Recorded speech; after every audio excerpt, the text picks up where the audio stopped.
Olá, pessoal. Vou gravar a caixa da Natura do ciclo 1. Então vamos ver o que veio. Veio 3 caixas de alegria em salva. Embaixo tem mais caixa. 3 hidratante dia de sol, todo dia. Aqui tem 2, embaixo tem mais um. Uma caixa de sabonetes de andiroba, cacau, cupuaçu e castanha. Esse é o que eu abrir aqui.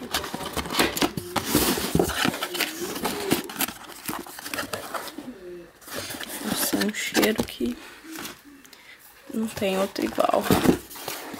Tem essa caixa de lavanda e vanila. Esse aqui, que eu pedi 2. Acho que tem outra caixa embaixo. Esse sortido. Tem esse shampoo liso, longa duração, é de cliente. Esse aqui, a revista, né, do ciclo 2 e a do ciclo 3. A do ciclo 2 eu pedi, essa aqui eu ganhei. E uma sacola PP que eu pedi. Não tem mais nada, vamos pra outra. Tem esse Natura Humor, borbulhas de humor, que eu ganhei, fazendo 80 pontos. Tem essa caixa de sabonete de erva doce, que eu pedi de estoque. Aqui é mais um hidratante dia de sol. 2 hidratantes de macadâmia, esse, mais esse. Esse caiaque urbe, que eu pedi de pronta entrega. E sabonete. Tem uma de frutas vermelhas.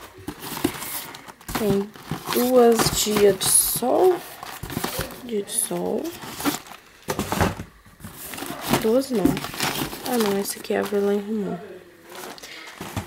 Tem 2 de alecrim sal. Quer dizer, mais 2, né? Que eu pedi 3. Essa, mais essa.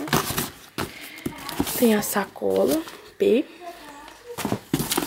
Tem esse consultoria 3.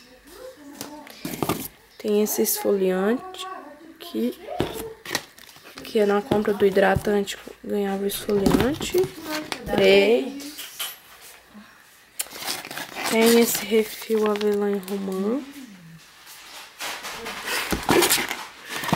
Tem esse aqui que é o sabonete mamãe e bebê, que vem a caixa, a saboneteira.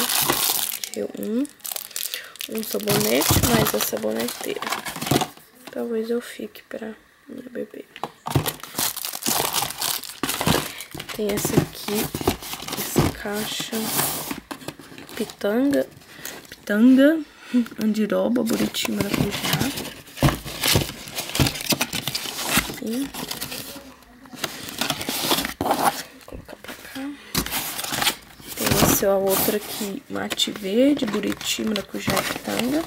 Esses da Natura X eu pedi porque eu ganhei 10 pontos. Então eu pedi esse sabonete. E tem esse aqui de frutas vermelhas, que tava no Empório. Frutas vermelhas? Empório? Acho que era. E esse aqui, doce abraço. Eu acho que esse frutas vermelhas... Ai, esqueci. Então é só isso. Acabou os produtos. Então, tchau. Fique com Deus e até o próximo vídeo. Tchau, tchau.